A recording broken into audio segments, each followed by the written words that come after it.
두 번째 장면을 보겠습니다. 이재명 후보와 윤석열 후보의 언쟁이 더욱더 격화되는 부분도 들어가 있고요. 이 장면은 먼저 이재명 후보가 아내의 주식 거래 의혹을 강하게 몰아붙이는 대목부터 한번 들어보시고 언쟁이 격화되는 부분도 살펴보겠습니다. 들어보시죠. 윤 후보님, 전에 이제 2010년 5월 이후에는 즉 주가 조작이 이루어진 시점에는 부인의 주식 거래가 없었다. 돈 남은 것도 없었다. 이렇게 말씀하셨는데 그 후에 몇 차례 물어보니까 계속 딴 말씀만 하셨어요. 무슨 검찰이 수사를 뭐 다 했느니 이런 말씀하셨는데 오늘은 딱 그 부분에 대한 질문에 답을 해 주십시오. 2010년 5월 이후 추가의 주식 거래가 있었는지. 두 번째로 주식 했죠. 두 번째로 제 처가. 주식 거래에서 돈을 버는 게 있는지 손해만 봤는지. 아니 손해 본 것도 있고 뭐 좀 번 것도 있고 하니까 정확하게 그 수익이 얼마나 되는지는 알 수 없습니다.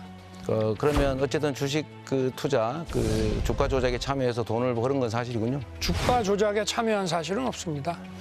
부인께서는 월급 200만 원을 꽤 오랫동안 받았던 것 같은데 그 외에 수익은 없었고 어떻게 70억 자산가가 됐을까요? 원래 오래 전부터 재산을 가지고 있었고 2010년 이전부터도 상당한 자산을 가지고 있었습니다.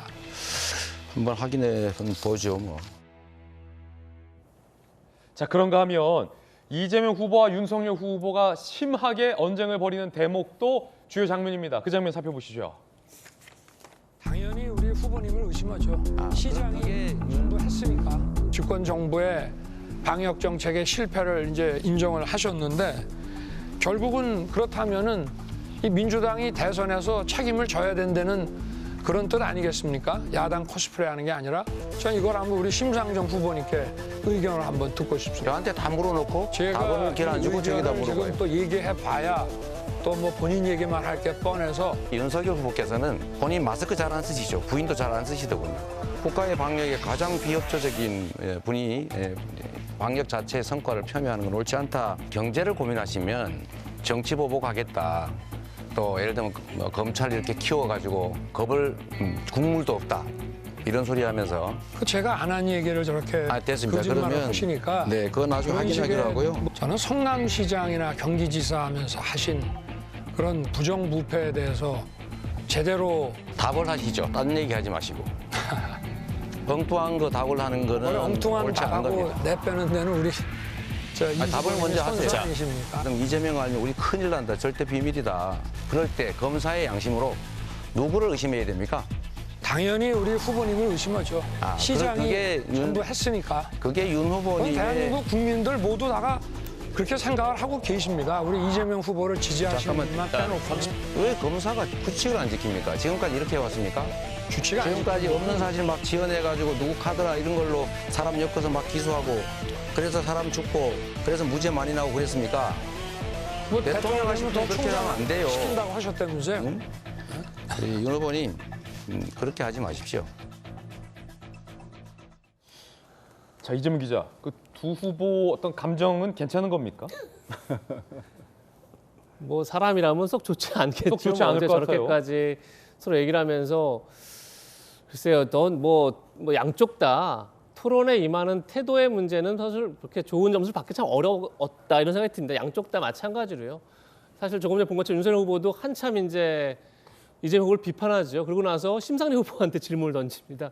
그건 사실 토론의 정석은 아니죠. 본인이 비판을 했으면 얘기를 듣는 게 토론인 거고 뭐 그 자체는 이재명 후보 얘기가 틀리지 않은 거죠. 그러니까 이게 늘 윤석열 후보의 집권 이유, 만약 윤석열 후보가 선거에서 이겨서 대선에서 이겨서 이제 윤석열 정부가 들어선다면 가장 큰 어떻게 보면 국민들의 우려는 과연 그 초거대 야당을 어떻게 상대할 것이냐 이 문제 아니겠습니까? 그렇다 그러면 뭐 끊임없이 설득하고 이해를 구하는 수밖에 없을 텐데 뭐 쉽게 해서 야당은 늘 말이 바뀌고 본인 하고 싶은 얘기만 할 거다라는 생각에서 뭐 전혀 국정 운영 자체가 안 되는 거죠. 그런 점에서 어제 토론에서 보다 더 이재명 후보가 적극적으로 토론하는 모습을 좀 보이는 게 좋았지 않나 이런 생각이 좀 들었고 이재명 후보 역시 계속 규칙을 얘기합니다.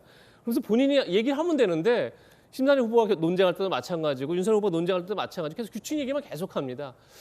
근데 뭐 사실 물론 이제 뭐 토론회에서 규칙은 가장 중요하지만 뭐 그러니까 그 시간에 오히려 본인 얘기를 하면 되는데 본인이 해명을 하면 되는데 어떻게 보면 그 규칙 얘기를 하면서 본인의 해명을 하지 않는 이제 그런 모습을 보인 것도 어떻게 보면 굉장히 피해가기 위한 전략 아니냐 이렇게 느낄 수 있는데 여지가 충분했다. 그런 점에서 제가 볼 때는 어제 토론은 늘 내용보다 토론의 태도가 사실은 국민들한테 더 많이 각인되는데 양쪽 후보다 이렇게 건강한 토론을 벌인 건 아니다 이런 생각이 들었습니다. 예, 이재명 기자 지금 이제 법정 토론 3번 정도 더 남았나요?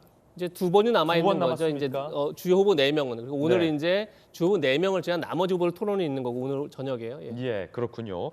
남은 토론도 아마 더 치열해질 것 같다라는 어떤 그런 느낌도 듭니다. 그런가 하면 앞서 설명해 드렸듯이 이 묘한 전선도 좀 감지가 됐습니다. 심상정 후보, 안철수 후보가 누구를 주로 몰아붙였는지도 어제 눈여겨볼 특징 중 하나였습니다. 직접 들어보시죠.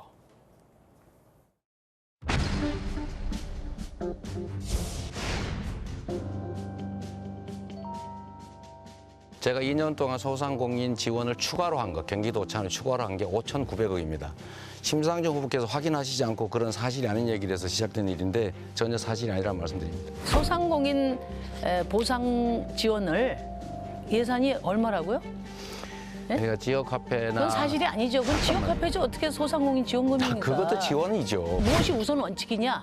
예를 들면은 지역 화폐로 하게 되면 뭐 잘 그래봐야 거기서 음식값 빼고 마진만 소상공인한테 가는 거예요. 그리고 잘 되는 데는 잘 되고 또 안 되는 데는 여전히 안 됩니다.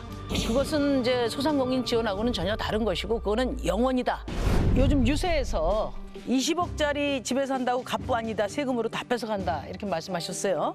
공시가격 15억 5천만 원. 그러니까 한 시가 한 30억 정도 되는 집에 살고 계신데 혹시 종부세 얼마 내셨는지 기억하시나요? 글쎄 지난번에 말씀을 하셔서 한번 알아보니까 한 뭐 몇백만 원 내는 것 같은데요. 종부세 까먹었어요. 92만 원 92만 내셨어요. 원. 30억 집에 종부세 92만 원이 폭탄입니까? 92만 원 내시고 지금 뭐 집 무너졌어요? 폭탄 맞아서? 아니 그거는 시가가 그렇고 아마 공시지가나 뭐 이렇게 공정시장 비율로 하면 그렇게 안 나올 겁니다. 제가 저기 그 재산세까지 다 합쳐서 봐도 한 400만 원밖에 안 돼요. 네네. 우리 청년들 서울에서 그 전월세 사는 청년들 1년 월세만 해도 한 800만 원 냅니다. 세금 내는 것을 악으로 규정하고 국가를 뭐 강도짓이나 하는 것처럼 이렇게 규정하는 게 대통령 후보로서 옳은 일입니까?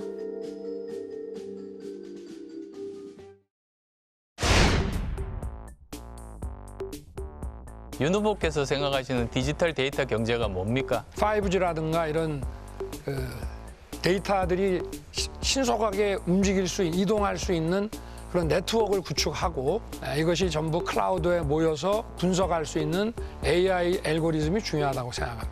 그건 전부 저 하드웨어 쪽이지 데이터나 인프라 쪽은 아닌데요. 그렇지 않습니다. 이거를 운영하기 위해서는 상당한 소프트웨어의 그 기술 개발이 필요합니다. 그러면 저 정부 데이터 개방에 대해서는 어떻게 생각하십니까? 정부 데이터는 공유할 수 있는 것도 있고 또 보안 사항도 있는 거 아니겠습니까?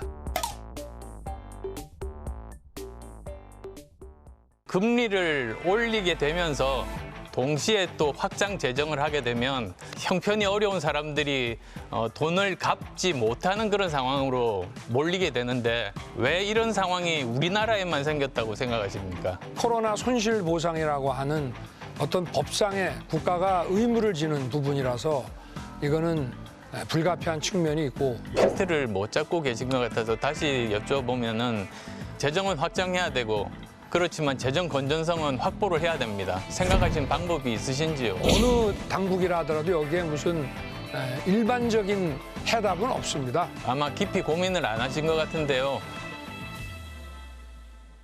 박정은 실장님, 오늘 많은 조간신문에서 분석하기를 네. 안철수 후보의 뭐랄까 기류라고 할까요?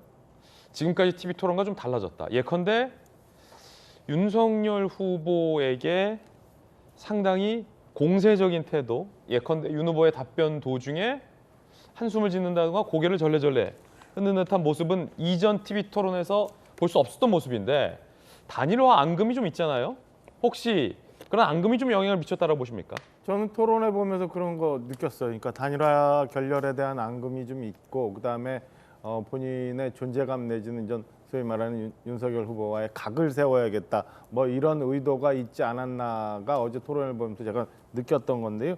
과거 보면은 두 번에 있었던 토론회에서는 사실은 안철수 후보가 전문적인 얘기 뭐 양쪽 윤석열 후보, 이재명 후보 공이 전 질문을 하면서 진행을 했는데요. 어제 토론해 보니까 사실은 뭐 저런 그 데이터 디지털 정부 뭐 재정 건전성에 관한 문제 뭐 이런 것들에 대해서 윤석열 후보에게 굉장히 그 미세한 부분까지 미시적인 부분까지 막 질문을 하면서 공세를 하고 고개를 절레절레 흔든다거나 아니면은 뒷부분에 가서 깊이 고민하지 않은 것 같다라는 거는 제가 볼 때는 윤석열 후보의 이 답변을 좀 의도적으로 그러니까 시청자들로부터 좀 나쁜 점수를 받게 하기 위해서 의도적으로 고개를 흔들고 뭐 깊이 고민하지 않았다라는 멘트를 하지 않았나라는 생각이 들 정도로 굉장히 안철수 후보가 윤석열 후보에 공세적으로 나왔습니다. 저는 단일화 결렬에 대한 앙금 그리고 각을 세우기 위한